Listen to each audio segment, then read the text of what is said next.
Join us for a review of the all-new Audi A3. Let's go!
Please subscribe to us if you haven't done so far, and also activate the notification bell. And thank you so much for all our long-term subscribers.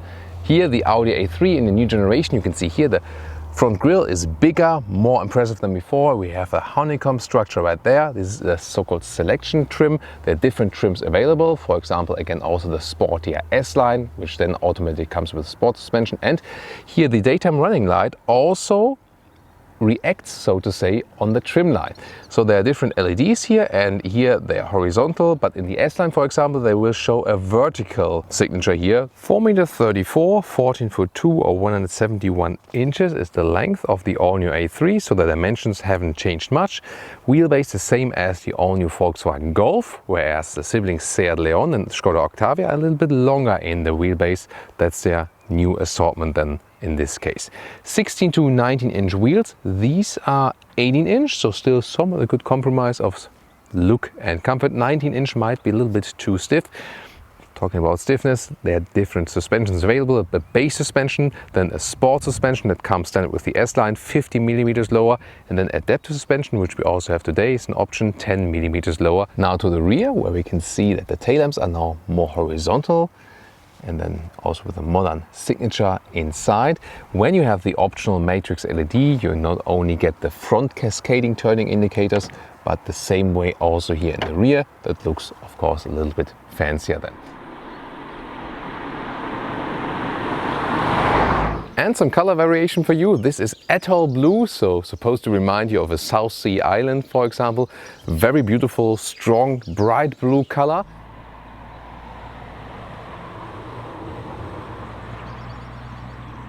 And more variation for you. This car is first of all in Tango Red, and it's also the S-Line exterior package. You can see here there are these Quattro citations here as an additional design element from this former traditional Quattro cars. Then also the front grille is a little shinier in this honeycomb structure, and the lower bumper right there in the vehicle color. Next to the side elements, they are a little bit wider here, so overall a sportier stance. What about engines? Well, unlike in the Golf 8, here in the Audi A3, you still get hydraulic struts. I think we can, expect that somehow. We even pay more money for that.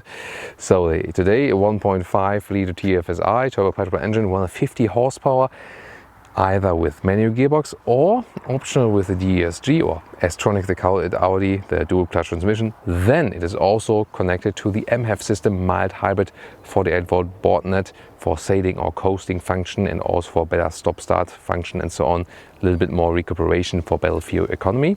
We'll see about that today. Smaller petrol engine would be a 1 liter 3-cylinder turbo petrol engine with 110 horsepower. Then the diesel side is 2 liter TDI with 116 or 150 horsepower. The latter one also optional with all-wheel drive. Then there will be a 130 horsepower TGI, so a CNG engine, compressed natural gas. And we also expect the plug-in hybrid the same as for the VW or the Seat and the Skoda. The 1.4 liter TFSI connected with the electric motor as well. And then a system output of 204 or 245 horsepower. So that's it so far. There will be more engines to come later, of course, and also again the sports version S3 and so on.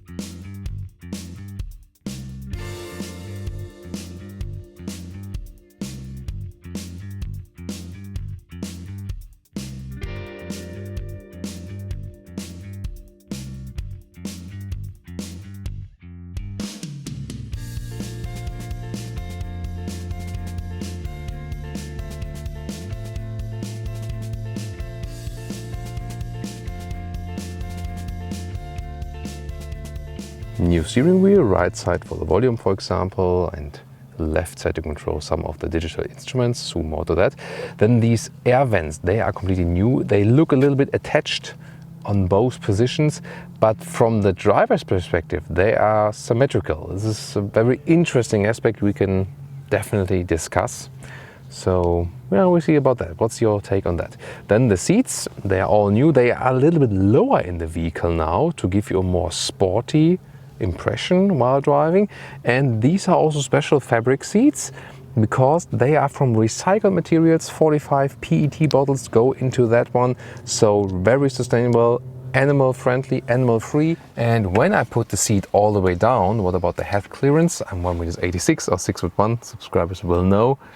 And then there's plenty of headroom left here. And of course, even when I put the seat a little bit up. So definitely standard position, nothing super special, but the seats make a good impression here. They are a little bit sportier than in this trim already. So again, selection inside the trim, and they give you a little bit more shoulder support here already. And now as comparison, the S-Line interior package. So far we had the design selection. Here then in the S-Line you get the same sporty seat, the same geometry, same form, but then you had a stamped S logo right there. And the Alcantara on the inside. So design selection was fabric on the inside, and S-Line here Alcantara on the inside. And on the outside we still have the same high-grade leatherette, again also animal free. That's also new because so far when you picked Alcantara with Audi you always got also real animal parts. Now also a more sustainable choice here for the S-Line, pretty cool. And this is the S-Line interior here with the black fabric seat, and it also has the S Sport seat. So if you don't fancy the yellow setup for the fabric on the inside, this is also more subtle, so black and with a little bit of gray. Interior overview, well, wow, this has been massively changed if you compare to the predecessor. And the thing is, here again, these vents, they are like attached, so to say. It looks strange, especially from the passenger side, but here from the driver's side it forms again the symmetry that looks actually quite fancy. So it's depending on the perspective, I think. Soft touch here at the top of the dashboard, then the steering wheel again, everything good quality for what you click and feel from the buttons and so on. Left side would start with all digital, so no analog anymore, but with the smaller 10.25 inch. This is the optional 12.3 inch. Zoom mode to that. On the right side is always the 10.1 inch screen, always in the same size, but the GPS software for that is optional. Yeah, okay. Then you can also see soft touch right here. Then interesting insert there, also again with nice high quality stuff, everything. And here the climate unit is still manual, so to say. So I can click to lower or pull to increase the temperature. I like to have that still separately. Good that it didn't went into the screen, or like with the new Golf or so that you have to swipe somewhere. Still good to have these buttons, and also again with the nice clicking sound. Same goes also for the seat heating and so on. Lower part for the drive select. Then we have this optional 12.3 inch digital instrument. Again, the base digital instrument is also standard already. This one here even fancier. You have this whole view of the satellite map, for example, can change the view in there. And also what you want to see in the middle part then, for example, also the fuel economy right there. So you can change a lot with that, and it's a very crisp and clear view. So Audi among the best ones as for the virtual cockpit. And the head-up display, here's an interesting option. Got a car with that one here, so the current speed, allowed speed, and also some GPS information if you have a route set. Infotainment system, this is the main view, all via touch. I deactivated this click feedback, so you can have that if you want, but it's not really necessary. This is then the Apple CarPlay integration, that also looks quite fancy. And let's just listen to the music right here. This is not the top sound system inbuilt here, but it's already quite decent from the sound. So yeah, even if you don't go for the highest spec, it sounds good. But of course, the high spec will sound even better. Pretty cool. So I like the integration of the CarPlay, definitely right here. Then let's go back to the Audi menu. And what else can we show you? Of course, the car internal GPS here with a fancy satellite view. Yeah, there we go at this dam right there. So this is pretty short wheelbase here for the Golf and the Audi A3. What does it mean in legroom? Well, these sportier seats, they're also a little bit more voluminous, and I mean, That's always been the case recently for the A3 and the Golf. Hasn't changed in the new generation. It does directly fit for 4 tall adults. Measurements and trunk capacity, 380 to 1,200 liters. But what does it mean? Got a manual hatch here. There's a net option available. You can also de-install it, and then you can check it underneath that you can also put a replacement tire in there. There's enough space for that. So, and here we go, good square dimensions, not too high loading sill. I already flipped one of the seats actually, this is the sill.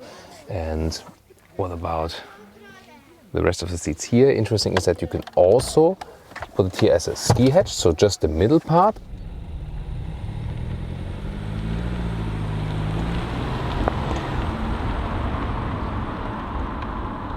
Welcome to Thomas's Driving Lounge with the all-new Audi A3.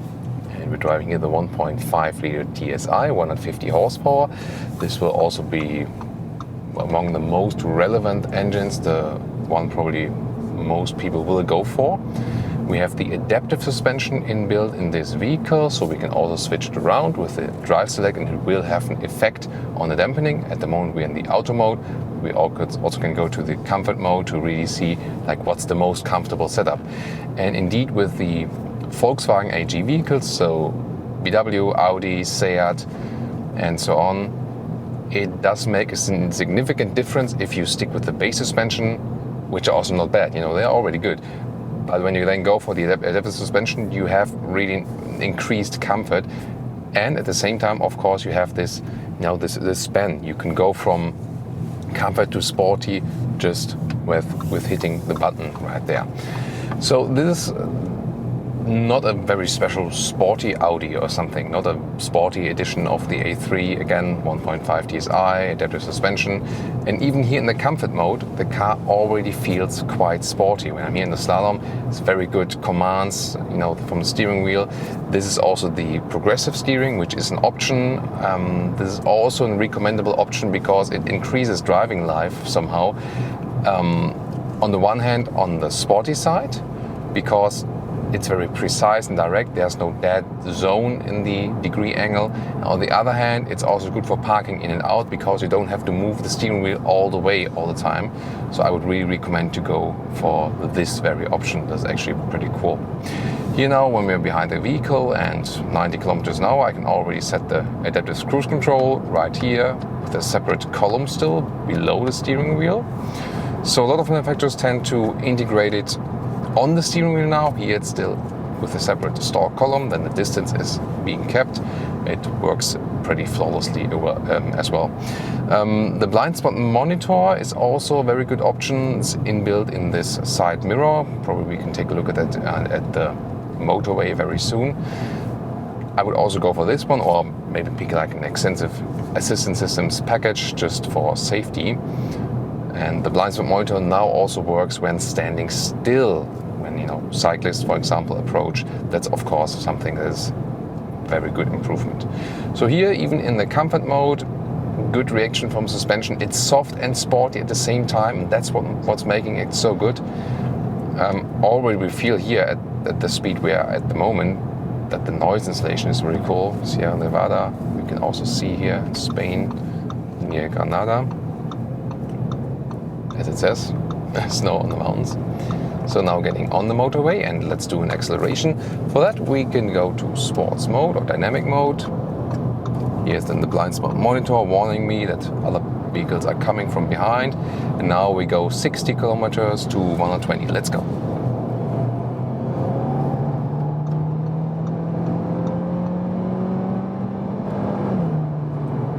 Plop, that's it. So, I mean, this was not like, you know, super powerful because we're not in the sports version, but definitely more than enough for this vehicle. For this motorway acceleration, I would say for this car with a 1 liter TSI, with a 3-cylinder, not so sure about that. Maybe not. And another reason is, told you about that earlier, when you go for the weak petrol engine, so below 150 horsepower, you also just have the torsion beam rear axle. So now here we have the multi-link rear axle suspension. So it is a better axle or suspension concept more individual, more reacts on the surface, and is overall definitely way more comfortable. So what we have here now with the multi-link rear and the adaptive suspension, this combination is the most comfortable it can get in Audi A3, and we really feel that. And also some B roads, well, C roads or D roads. So very small rural roads to give you some more of the agility, steering and so on. Also to challenge the suspension a little bit more. Let's see which mode are we in. We're in the auto mode. Let's go to comfort mode to see maximum comfort. Here I'm really slow now, not to scratch anything from the ground. You know, the adaptive suspension is 10 millimeters lower than the base suspension. Sport suspension would be 50 millimeters lower than the base suspension. And so far, even if there's some uneven road parts right there, again a good job. And all the roads we're driving on today are pretty rough in the asphalt, so that also stresses again the noise insulation and so on. Here a lot of beautiful olive trees. And driving also a longer way now, so fuel consumption was confirmed with 6 liters on 1 kilometers, so it's about 39 mpg US and 47 mpg UK, which is really decent here for the compact segment, so that's actually very good. So this MF system seems to work indeed for this new setup right here. And you can also take a look here, the steering wheel, pretty easy to control. I don't have to steer that much, and again really precise, so that's again good for sporty driving and also for parking in and out and so on. So I'm feeling as comfortable as we were on the motorway. This also then advantage here of the compact vehicle, because it's not too big in dimensions. Also the short wheelbase, if you compare it to the Leon and the Octavia, I mean, at the end of the day it might not be the biggest difference you could feel, but definitely helps here to have a shorter wheelbase, no doubt about that. Very beautiful, this landscape right here.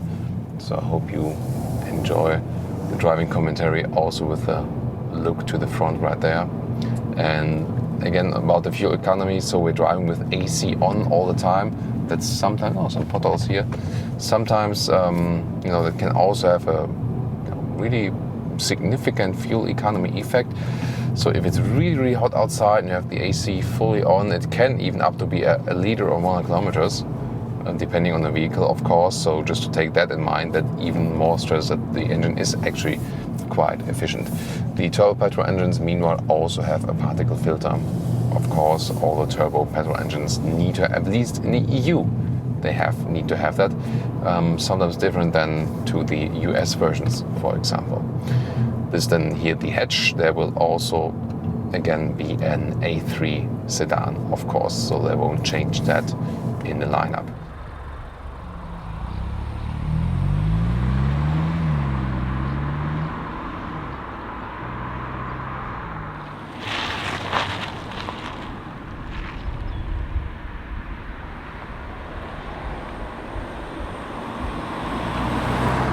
Well, and now to our conclusion for today with the all-new Audi A3. First of all, on the exterior, it's more an evolution than a revolution. Not so much has been done. The basic dimensions stay the same. Of course, it's a little bit more dramatic with the new design lines they put in. The interior has completely changed, all digitalized now, and optional, of course, even fancier. Sadly, not everything is from standard equipment, but we know that from Audi. But the build quality is really top-notch. Awesome that they're finally on the path now to even more sustainable seating materials, animal friendly and sustainable, even more recycled materials. So they're on a very good path there too. Also good in comfort, and everything makes sense also while driving to control everything. Although a lot is touch based, a lot of important functions you're using while driving, you can still control with manual buttons, and I think that's also very important. Driving wise, it is indeed among top in the segment as well. It is a very good compromise between sportiness and comfort, especially here with the adaptive suspension. It's great to steer with this progressive steering. Yeah, that's the scheme. Adaptive suspension and both the progressive steering are optional. Yeah, that's the scheme about this car. So many different things are really top-notch in the segment overall, but are also very, very expensive. That's the story of this car. you get it when you are able or want to spend the money on one of the best in the segment. Said earlier in this driving review, I had a little bit more fun driving in the new BMW 1 Series actually. And the Mercedes A-Class, for example, has the better voice input system, but this one is also a very good overall package, and especially this compromise between sportiness and comfort, that's what they really master right here. So overall, I think if it's the overall best in the segment, that's also always personal preference definitely, but among the best definitely. They are all somewhat different, yes. Question then is if it's like worth 10 or 15 or 20k more than, for example, a Kia Ceed, or even more expensive than the Volkswagen Golf. But what we've seen here today is really, really impressive, and they improved this A3 in every tiny aspect. Even the fuel economy with about 6 liters or more kilometers for this 1.5 TSI with the MF system, about 39 mpg US, 47 mpg UK, also quite good. So even that aspect a little bit better than so far. Yeah, hardly anything to criticize, but the price, I think, that's what it comes down to. Would like to hear your comments. Please join us in discussion here of the A3, and please also tune into the competitor reviews. Mercedes A-Class, then of course the BMW 1 Series, all in the new generation, and maybe also the ones of the non-premium segment previously shown to you, like I said, Kia Ceed, or then the Volkswagen Golf, which comes closest to this one here. Remember, Volkswagen Golf and this one A3, same wheelbase, same platform, and then the other siblings, same platform, but a little bit longer in the wheelbase, so the lengthened platform for the Seat Leon and the Skoda Octavia, which you can also soon see here at Autogefühl, of course. Or maybe if you watched it review at a later stage, then they're already linked below. Thank you so much for tuning in today. Been a pleasure for us. Cornelius behind the camera, Thomas in front of the camera. Thank you so much for tuning in. See you next time.